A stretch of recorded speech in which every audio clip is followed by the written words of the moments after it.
오늘은 시편 23편 1절 2절의 말씀을 통해서 여호와 하나님이라는 제목으로 하나님의 말씀을 전하도록 하겠습니다.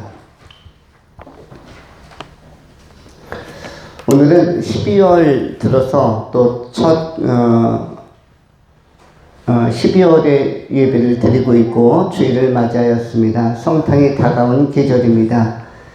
오늘은 우리가 평소에 잘 다루지 않는 하나님의 이름 여호와에 관하여 상고하려고 합니다. 하나님 하면은 우리가 많이 추상적이어서, 그리고 동시에 여호와 하나님이라는 분은 어떤 분일까? 예수 그리스도는 많이 강조하는데 여호와 하나님은 많은 사람들이 여호와라는 이름을 조금 부르기를 기피합니다. 약간 꺼려하는데 이유가 뭐 때문이죠? 여호와의 증인들 때문에. 여호와의 증인이 여호와의 이름을 왜곡해서 사람들이 예수의 이름은 신선하게 나타나고 부르고 또 그 선포하려고 하는데, 여호와의 이름은 오늘 신약 교회 시대의 사람들은 많이 이렇게 다루지를 않습니다. 여호와의 증인들이 훼손한, 오염시킨 것 때문이 아닐까 생각이 듭니다. 그래서 오늘 여호와의 이름을 다시 한번 생각하는 것입니다. 우리 하나님, 창조자 하나님의 이름이 무엇입니까? 창조자 하나님의 이름이 뭐예요? 성경에 최초로 등장하는 하나님의 이름은 창세기 1장 1절 2절 태초에 하나님이 천지를 창조하셨다.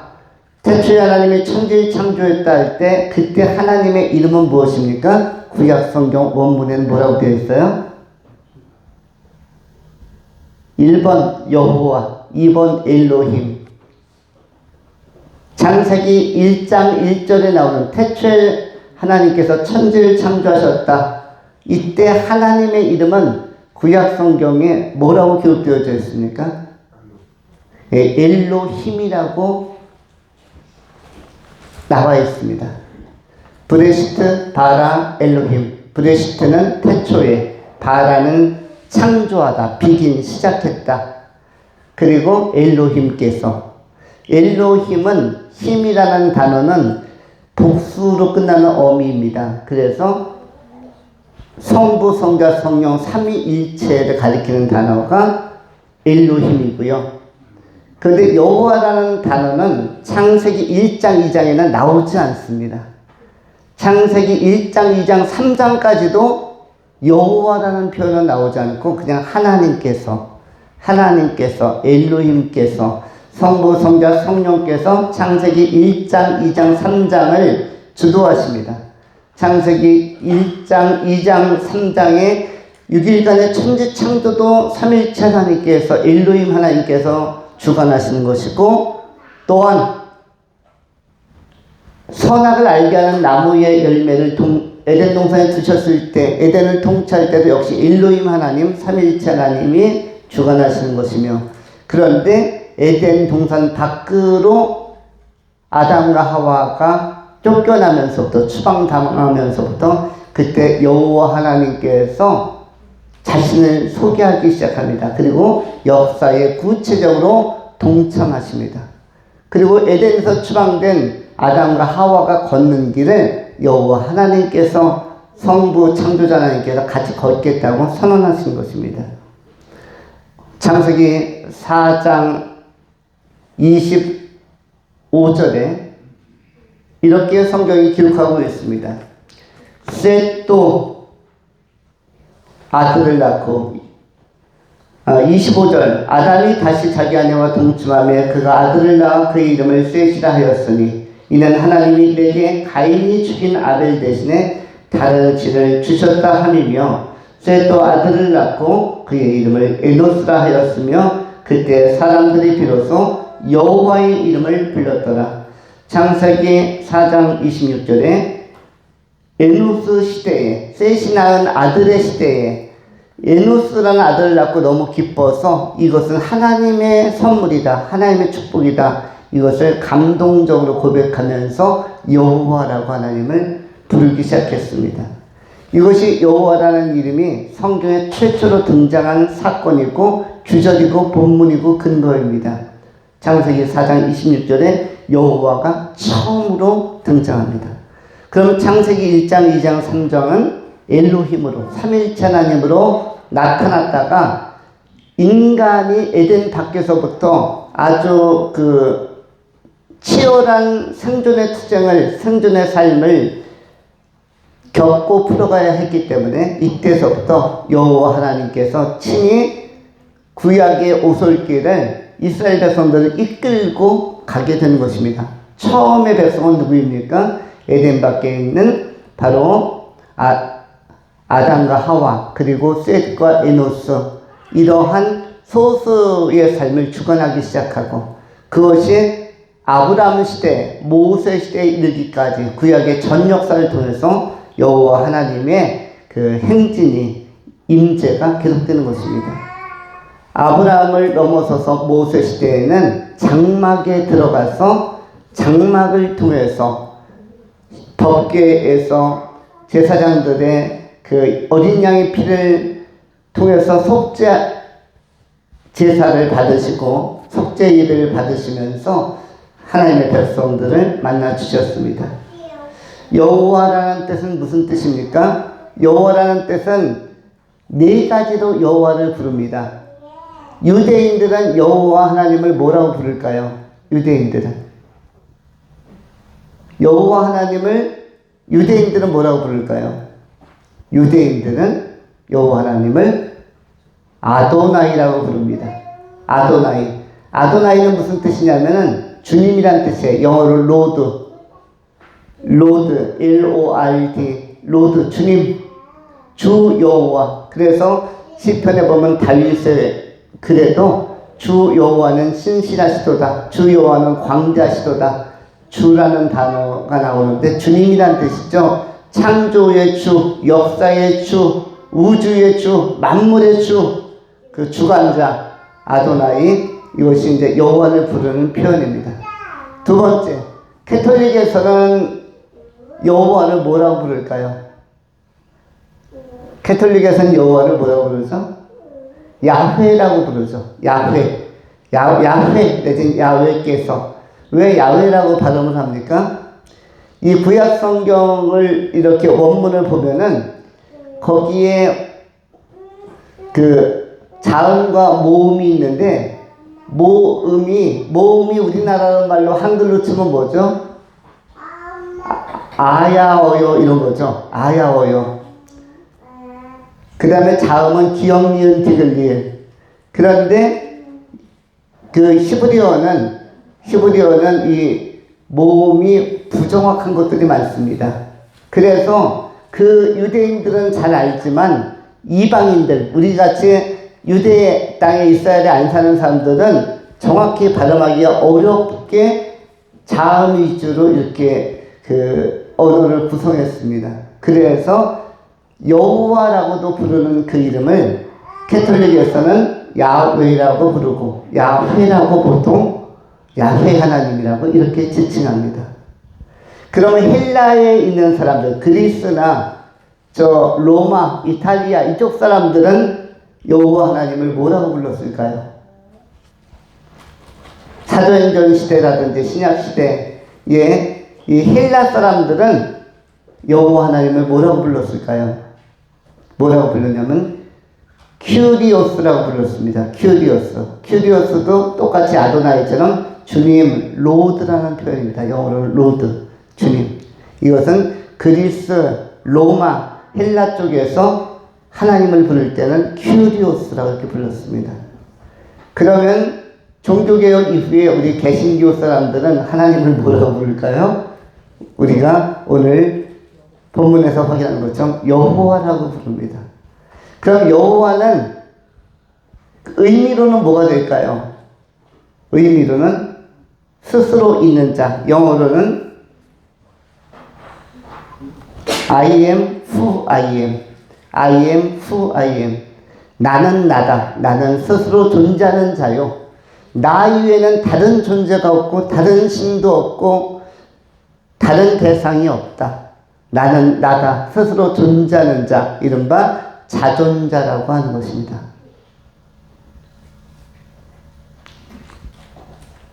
I am who I am. 나는 나다.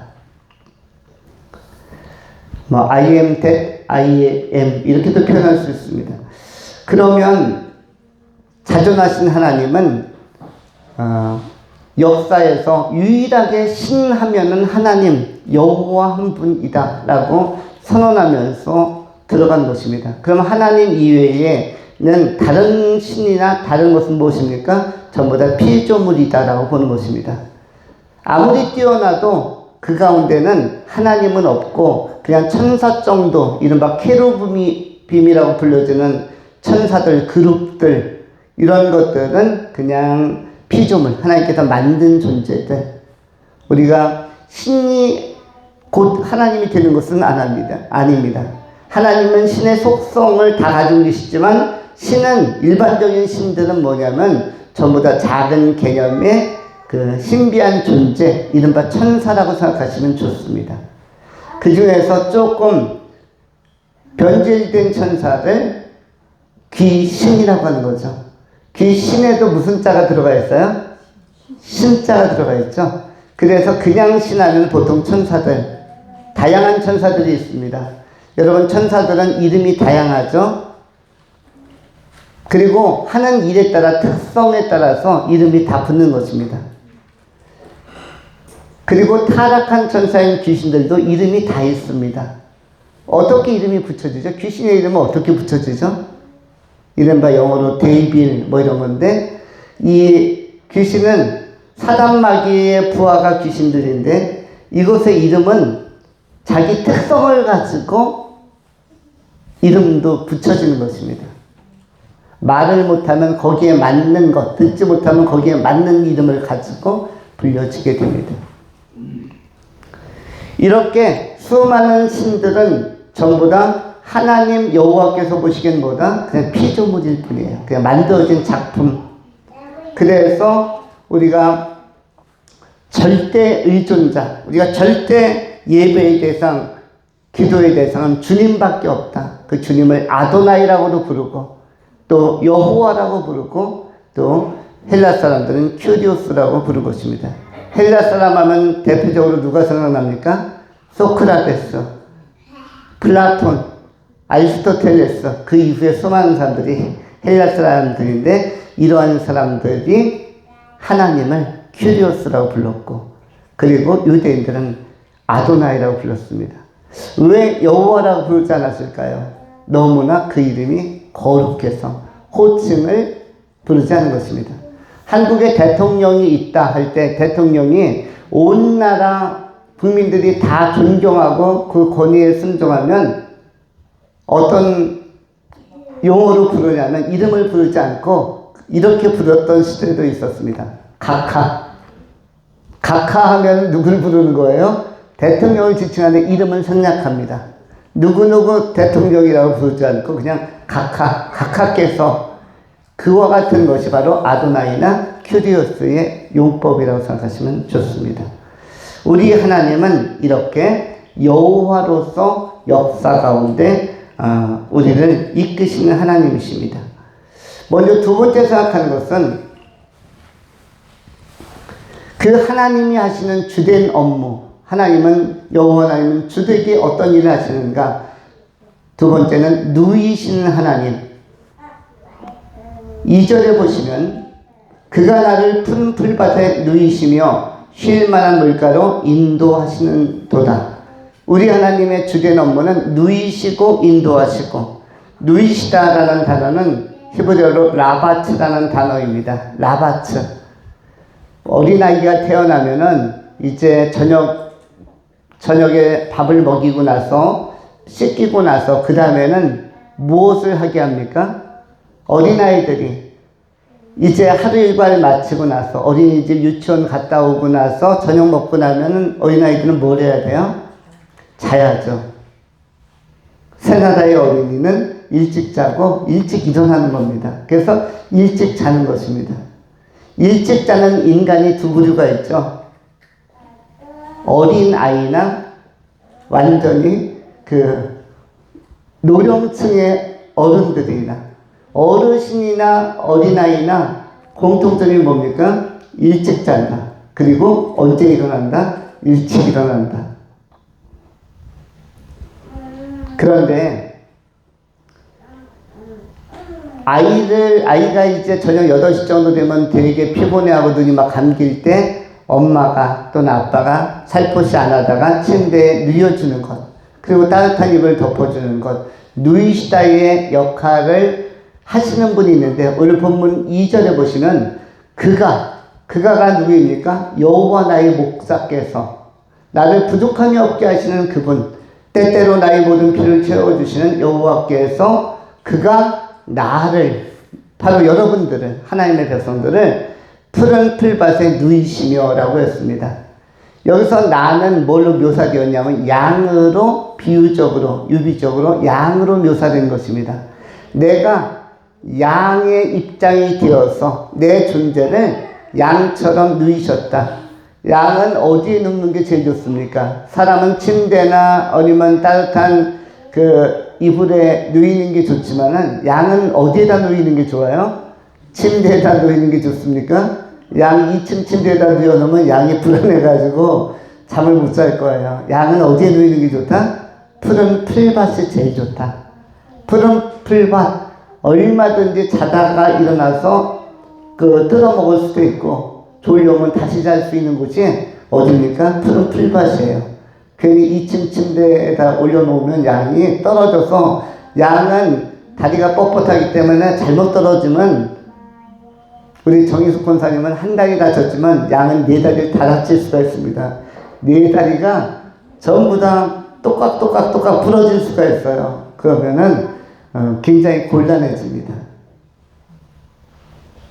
양은 푸른 풀밭이 제일 좋은데, 푸른 풀밭으로 포근한 곳으로 누이시는 분이 누구이시다? 하나님이시다.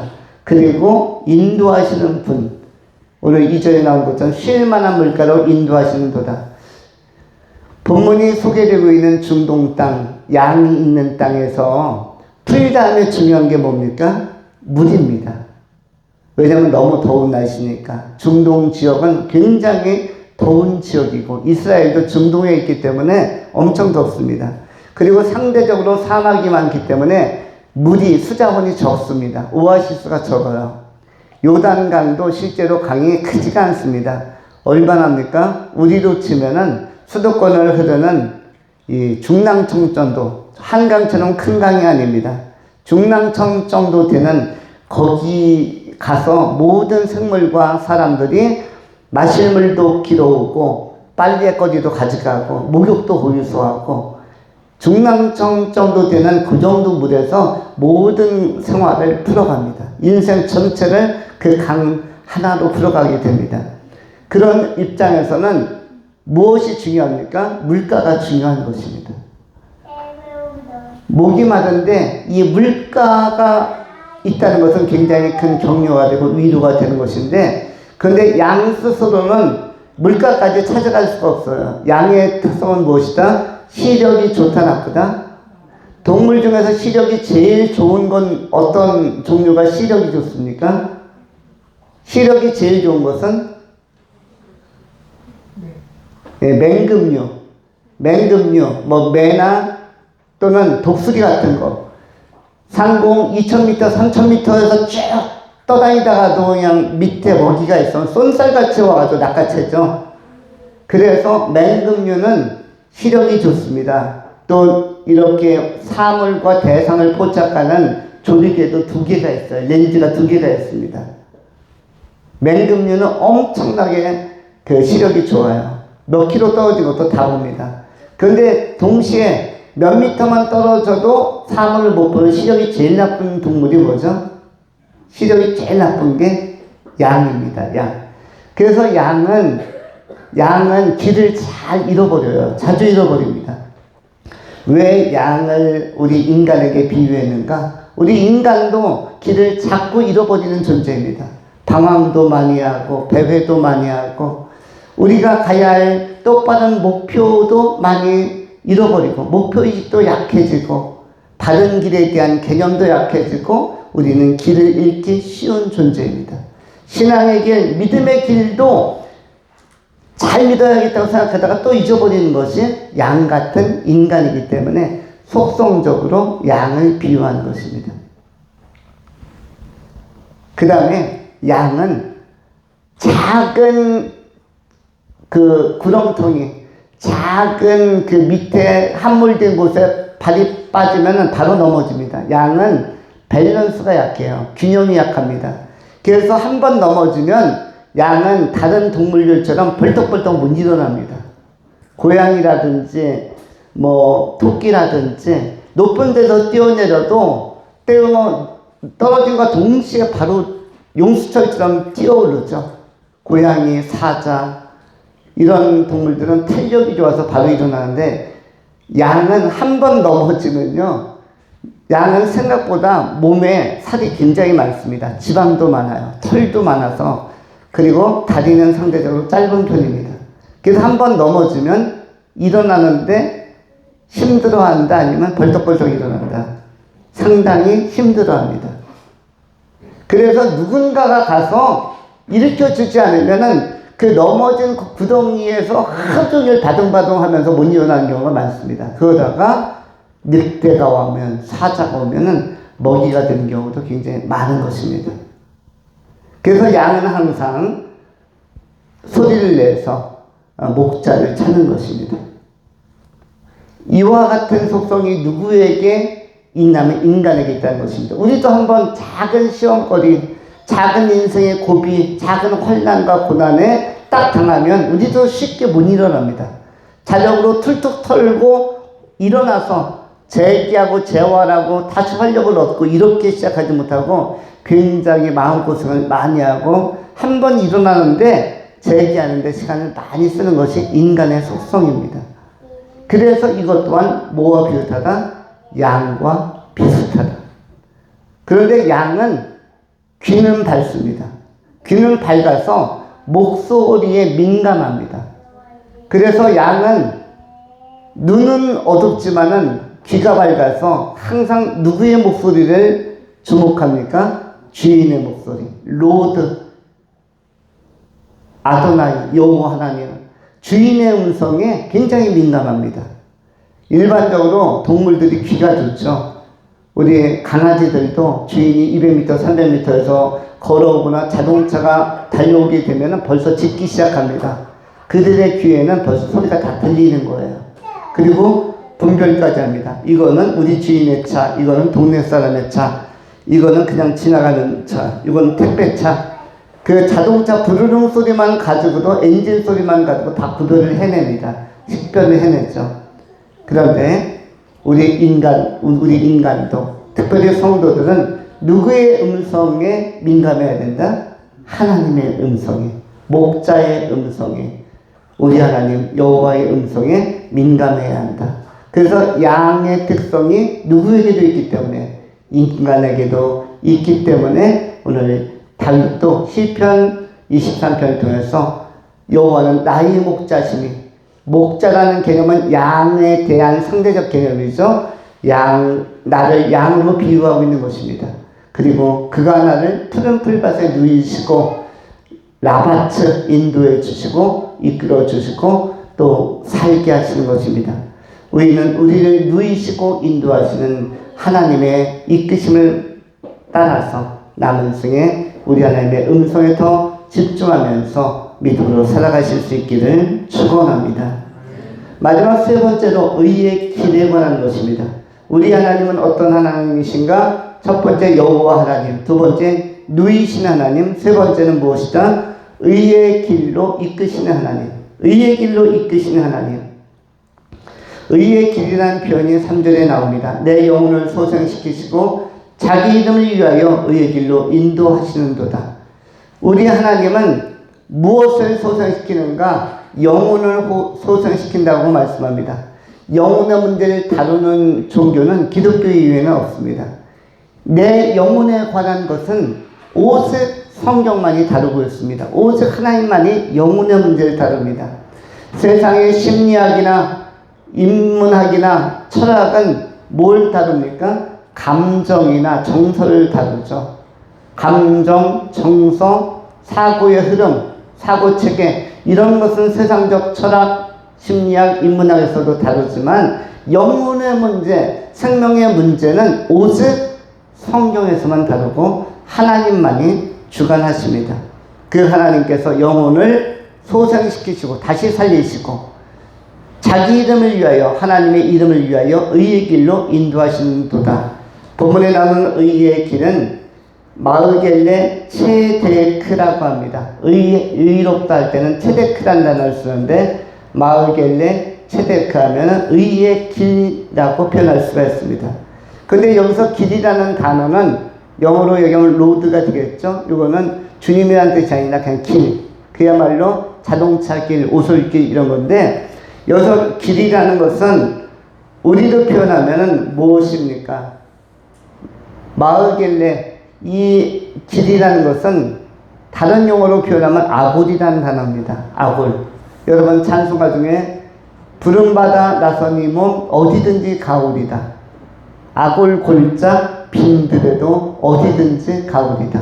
이런 가사가 있습니다. 여기서 아골이라는 단어가 오늘 본문에 나오는 길이라는 뜻입니다.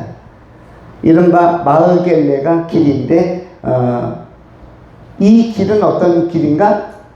아스팔트 같은 평탄한 길이 아니라 무슨 길이다? 아골 같은 길이다. 그럼 아골의 그 의미를 우리는 추적해 볼 수가 있습니다. 아골은 무엇이냐면 좁은 길을 의미합니다. 좁은 길. 그리고 어떠한 길? 협착한 길. 좁고 협착한 길. 그리고 어떤 길? 넓은 길이 아니라 오솔길을 의미합니다. 오솔길. 좁고 험한 오솔길. 그 오솔길의 속성이 무슨 속성이냐면 의의 길의 속성을 가지고 있습니다. 마태복음 7장에서 예수님께서는 이렇게 말씀하셨습니다. 7장 13절로 14절. 좁은 문으로 들어가라. 멸망으로 인도하는 문은 크고 그 길이 넓어 그리로 들어가는 자가 많고 생명으로 인도하는 문은 좁고 길이 협착하여 찾는 자가 적음이라. 마태복음 7장 14절 이렇게 기록합니다. 생명으로 인도하는 문은 좁고 길이 협착하여 찾는 자가 적음이다. 예수를 믿는다는 것은 좁은 길을 걸어가는 것입니다. 넓은 길이 아닙니다. 여러분이 하나님을 믿고 예수님을 믿으려고 하는데 생각보다 삶이 고단할 수가 있습니다. 삶이 피곤할 수가 있고 때로는 잘 형통하게 안 풀릴 때도 있을 것입니다. 때로는 고민거리도 생길 수가 있고 인생에 방해물들도 생기고 인생에서 태클을 거는 사건도 발생하고 상황도 발생하고 사람도 또 만날 수가 있습니다. 이런 모든 것들이 뭐다? 좁고 협착한 것이다. 그런데 하나님을 믿는 길이라는 것은 넓은 길이 아닙니다. 평탄한 길, 아스팔트 길이 아니라 무엇이다? 좁고 협착한 길이고 이것은 오솔길이기 때문에 그 길은 차분하게 걸어가야 되는 것입니다. 막 달리는 길이 아닙니다. 하루하루 우리 하나님과 동행하면서 여호와 하나님과 동행하고 우리 주 예수 그리스도와 동행하면서 임마누엘의 신앙적 발걸음으로 그런 스텝으로 걸어야 되는 것입니다.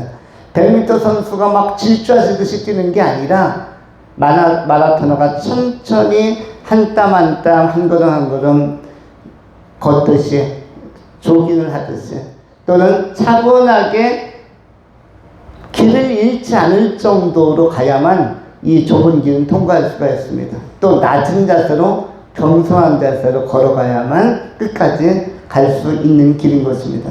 중요한 것은 속도가 아니라 인생은 뭐다? 방향이다. 차분하게 걸어야만 방향을 잃지 않습니다. 너무나 많은 사람들이 이 세상에서 잘되고 명성 있고 성공한 사람들도 많지만 방향을 잃은 사람은 너무나 많습니다. 잘 믿어보려고 했던 사람들도 신앙을 놓쳐버리는 경우가 많고 길을 잃은 사람들이에요. 중요한 것은 우리는 진지하게 그리고 차분하게 한 걸음 한 걸음 바른 목표를 향해서. 그 바른 목표는 어디입니까? 의의 길의 최종적인 자리는 천국 하나님의 나라입니다.